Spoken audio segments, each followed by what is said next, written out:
There was a famine in the land, besides the first famine that was in the days of Abraham. And Isaac went to Abimelech, king of the Philistines, in Gerar. Then the Lord appeared to him. Do not go down to Egypt. Live in the land of which I shall tell you. Dwell in this land, and I will be with you and bless you. For to you and your descendants I give all these lands. And I will perform the oath which I swore to Abraham your father. And I will make your descendants multiply as the stars of heaven. I will give to your descendants all these lands. And in your seed all the nations of the earth shall be blessed, because Abraham obeyed my voice, and kept my charge, my commandments, my statutes, and my laws. So Isaac dwelt in Gerar. And the men of the place asked about his wife. And he said, She is my sister. For he was afraid to say, She is my wife. because he thought, Lest the men of the place kill me for Rebekah, because she is beautiful to behold. Now it came to pass, when he had been there a long time, that Abimelech, king of the Philistines, looked through a window, and saw, and there was Isaac, showing endearment to Rebekah his wife. Then Abimelech called Isaac and said, Quite obviously she is your wife. So how could you say, she is my sister? Because I said, lest I die on account of her. What is this you have done to us? One of the people might soon have lain with your wife, and you would have brought guilt on us. So Abimelech charged all his people, He who touches this man or his wife shall surely be put to death. Then Isaac sowed in that land, and reaped in the same year 100-fold. And the Lord blessed him. The man began to prosper, and continued prospering until he became very prosperous. For he had possessions of flocks, and possessions of herds, and a great number of servants. So the Philistines envied him. Now the Philistines had stopped up all the wells which his father's servants had dug in the days of Abraham his father, and they had filled them with earth. And Abimelech said to Isaac, Go away from us, for you are much mightier than we. Then Isaac departed from there, and pitched his tent in the valley of Gerar, and dwelt there. And Isaac dug again the wells of water which they had dug in the days of Abraham his father, for the Philistines had stopped them up after the death of Abraham. He called them by the names which his father had called them. Also Isaac's servants dug in the valley, and found a well of running water there. But the herdsmen of Gerar quarreled with Isaac's herdsmen. The water is ours. So he called the name of the well Esek, because they quarreled with him. Then they dug another well, and they quarreled over that one also. So he called its name Sitnah. And he moved from there and dug another well, and they did not quarrel over it. So he called its name Rehoboth, because he said, For now the Lord has made room for us, and we shall be fruitful in the land. Then he went up from there to Beersheba, and the Lord appeared to him the same night and said, I am the God of your father Abraham. Do not fear, for I am with you. I will bless you and multiply your descendants for my servant Abraham's sake. So he built an altar there, and called on the name of the Lord. And he pitched his tent there, and there Isaac's servants dug a well. Then Abimelech came up from Gerar with Ahuzzath, one of his friends, and Phicol, the commander of his army. And Isaac said to them, Why have you come to me, since you hate me and have sent me away from you? We have certainly seen that the Lord is with you. So we said, Let there now be an oath between us, between you and us, and let us make a covenant with you, that you will do us no harm, since we have not touched you, and since we have done nothing to you but good, and have sent you away in peace. You are now the blessed of the Lord." So he made them a feast, and they ate and drank. Then they arose early in the morning and swore an oath with one another. And Isaac sent them away, and they departed from him in peace. It came to pass the same day that Isaac's servants came and told him about the well which they had dug. We have found water. So he called it Sheba. Therefore the name of the city is Beersheba to this day. When Esau was 40 years old, he took as wives Judith, the daughter of Beeri the Hittite, and Basemath, the daughter of Elon the Hittite. And they were a grief of mind to Isaac and Rebekah.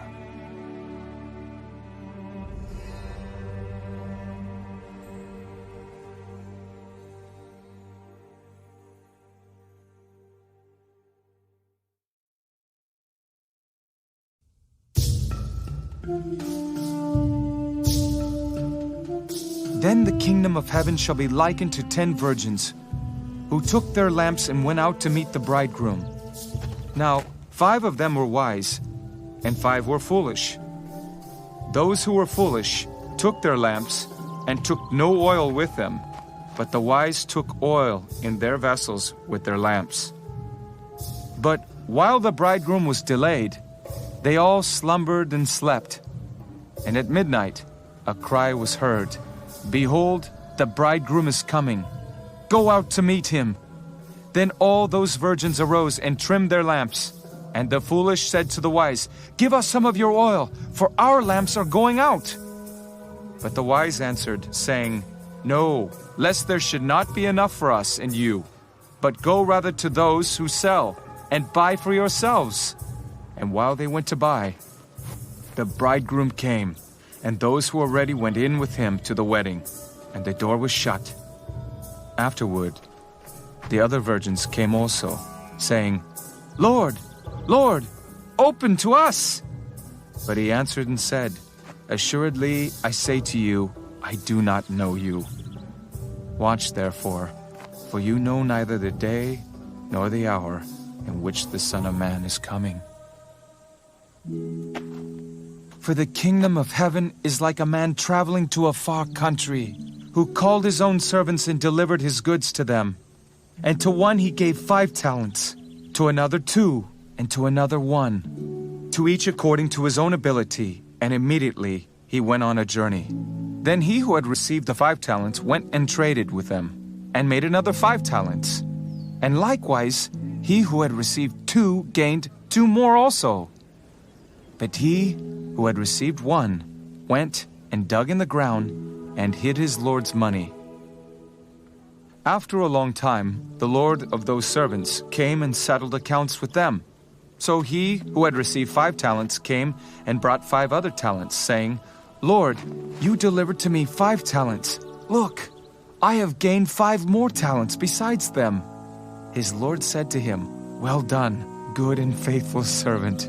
You were faithful over a few things. I will make you ruler over many things. Enter into the joy of your Lord." He also, who had received 2 talents, came and said, "Lord, you delivered to me 2 talents. Look, I have gained 2 more talents besides them." His Lord said to him, "Well done, good and faithful servant. You have been faithful over a few things. I will make you ruler over many things. Enter into the joy of your Lord." Then he who had received the 1 talent came and said, "Lord, I knew you to be a hard man, reaping where you have not sown, and gathering where you have not scattered seed. And I was afraid, and went and hid your talent in the ground. Look, there you have what is yours." But his Lord answered and said to him, "You wicked and lazy servant, You knew that I reap where I have not sown, and gather where I have not scattered seed. So you ought to have deposited my money with the bankers, and at my coming I would have received back my own with interest. So take the talent from him, and give it to him who has 10 talents. For to everyone who has, more will be given, and he will have abundance. But from him who does not have, even what he has will be taken away. And cast the unprofitable servant into the outer darkness. There will be weeping and gnashing of teeth. When the Son of Man comes in his glory, and all the holy angels with him, then he will sit on the throne of his glory. All the nations will be gathered before him, and he will separate them one from another, as a shepherd divides his sheep from the goats. And he will set the sheep on his right hand, but the goats on the left. Then the king will say to those on his right hand, Come, you blessed of my Father, inherit the kingdom prepared for you from the foundation of the world. For I was hungry, and you gave me food. I was thirsty, and you gave me drink. I was a stranger, and you took me in. I was naked, and you clothed me. I was sick, and you visited me. I was in prison, and you came to me. Then the righteous will answer him, saying, Lord, when did we see you hungry and feed you, or thirsty and give you drink? When did we see you a stranger and take you in, or naked and clothe you? Or when did we see you sick or in prison and come to you? And the king will answer and say to them, Assuredly I say to you, inasmuch as you did it to one of the least of these, my brethren, you did it to me. Then he will also say to those on the left hand, Depart from me, you cursed, into the everlasting fire prepared for the devil and his angels. For I was hungry, and you gave me no food. I was thirsty, and you gave me no drink. I was a stranger, and you did not take me in, naked, and you did not clothe me, sick, and in prison, and you did not visit me. Then they also will answer him, saying, Lord, when did we see you hungry or thirsty, or a stranger, or naked, or sick, or in prison, and did not minister to you? Then he will answer them, saying, Assuredly I say to you, inasmuch as you did not do it to one of the least of these, you did not do it to me. And these will go away into everlasting punishment, but the righteous into eternal life.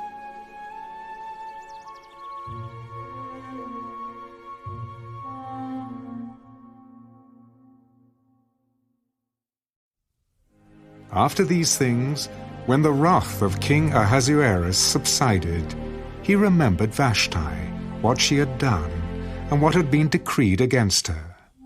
Then the king's servants who attended him said, Let beautiful young virgins be sought for the king, and let the king appoint officers in all the provinces of his kingdom, that they may gather all the beautiful young virgins to Shushan the citadel, into the women's quarters, under the custody of Hegai the king's eunuch, custodian of the women. And let beauty preparations be given them. Then let the young woman who pleases the king be queen, instead of Vashti.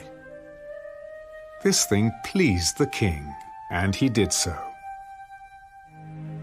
In Shushan the citadel, there was a certain Jew, whose name was Mordecai, the son of Jair, the son of Shimei, the son of Kish, a Benjamite. Kish had been carried away from Jerusalem with the captives who were being captured with Jeconiah, king of Judah, whom Nebuchadnezzar, the king of Babylon, had carried away. And Mordecai had brought up Hadassah, that is, Esther, his uncle's daughter, for she had neither father nor mother. The young woman was lovely and beautiful. When her father and mother died, Mordecai took her as his own daughter. So it was, when the king's command and decree were heard, And when many young women were gathered at Shushan the citadel, under the custody of Hegai, that Esther also was taken to the king's palace, into the care of Hegai, the custodian of the women. Now the young woman pleased him, and she obtained his favor. So he readily gave beauty preparations to her, besides her allowance. Then 7 choice maidservants were provided for her from the king's palace, and he moved her and her maidservants to the best place in the house of the women. Esther had not revealed her people or family, for Mordecai had charged her not to reveal it. And every day Mordecai paced in front of the court of the women's quarters to learn of Esther's welfare and what was happening to her. Each young woman's turn came to go in to King Ahasuerus after she had completed 12 months' preparation, according to the regulation for the women, for thus were the days of their preparation apportioned: 6 months with oil of myrrh, and 6 months with perfumes and preparations for beautifying women. Thus prepared, each young woman went to the king, and she was given whatever she desired to take with her from the women's quarters to the king's palace. In the evening she went, and in the morning she returned to the second house of the women, to the custody of Sheashgaz, the king's eunuch who kept the concubines. She would not go to the king again unless the king delighted in her and called for her by name.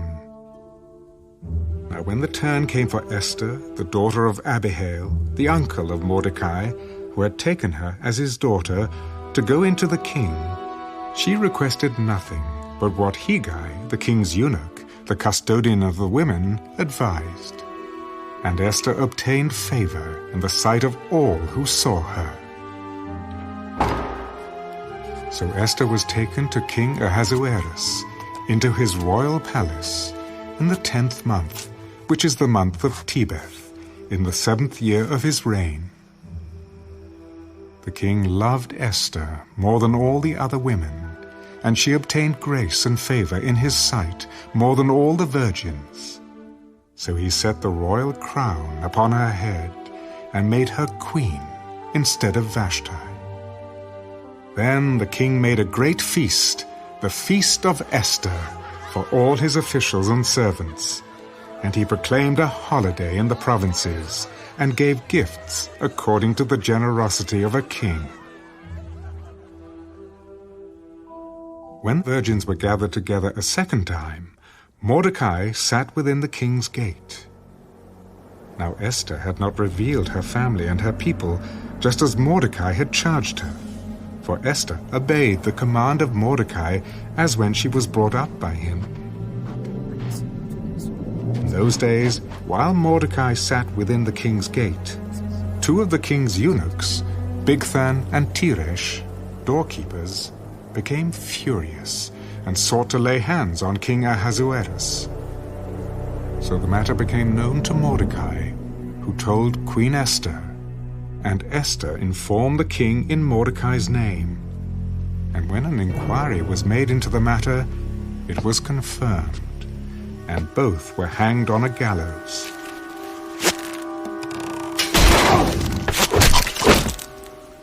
And it was written in the book of the Chronicles, in the presence of the king.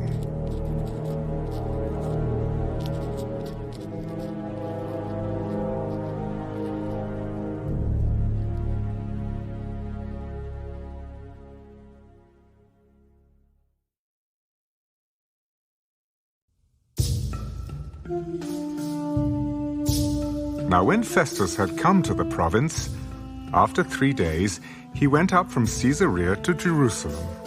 Then the high priest and the chief men of the Jews informed him against Paul. And they petitioned him, asking a favor against him, that he would summon him to Jerusalem, while they lay in ambush along the road to kill him. But Festus answered that Paul should be kept at Caesarea, and that he himself was going there shortly. Therefore, let those who have authority among you go down with me and accuse this man, to see if there is any fault in him.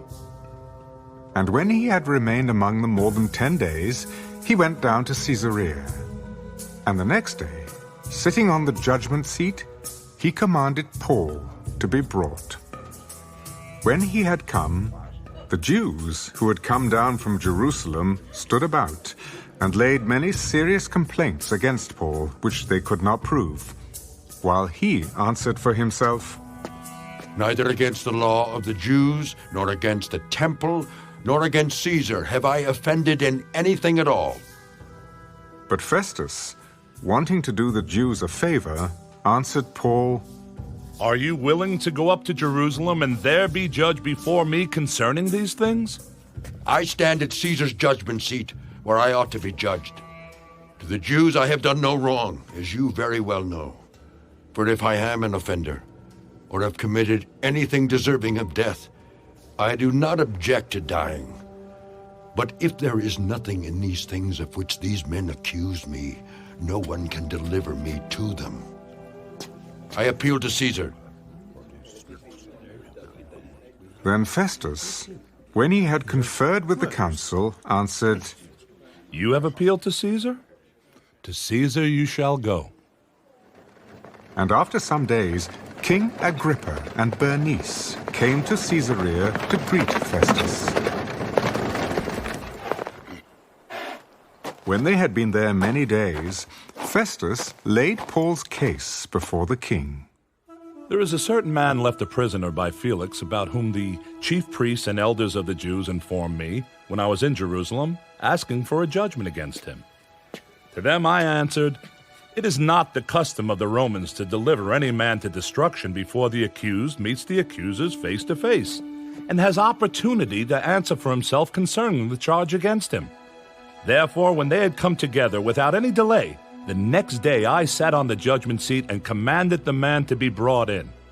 When the accusers stood up, they brought no accusation against him of such things as I supposed, but had some questions against him about their own religion, and about a certain Jesus who had died, whom Paul affirmed to be alive. And because I was uncertain of such questions, I asked whether he was willing to go to Jerusalem and there be judged concerning these matters. But when Paul appealed to be reserved for the decision of Augustus, I commanded him to be kept till I could send him to Caesar. I also would like to hear the man myself. Tomorrow you shall hear him. So the next day, when Agrippa and Bernice had come with great pomp, and had entered the auditorium with the commanders and the prominent men of the city, at Festus' command, Paul was brought in. And Festus said, King Agrippa and all the men who are here present with us, you see this man about whom the whole assembly of the Jews petitioned me, both at Jerusalem and here, crying out that he was not fit to live any longer. But when I found that he had committed nothing deserving of death, and that he himself had appealed to Augustus, I decided to send him. I have nothing certain to write to my lord concerning him. Therefore I have brought him out before you, and especially before you, King Agrippa, so that after the examination has taken place, I may have something to write. For it seems to me unreasonable to send a prisoner and not to specify the charges against him.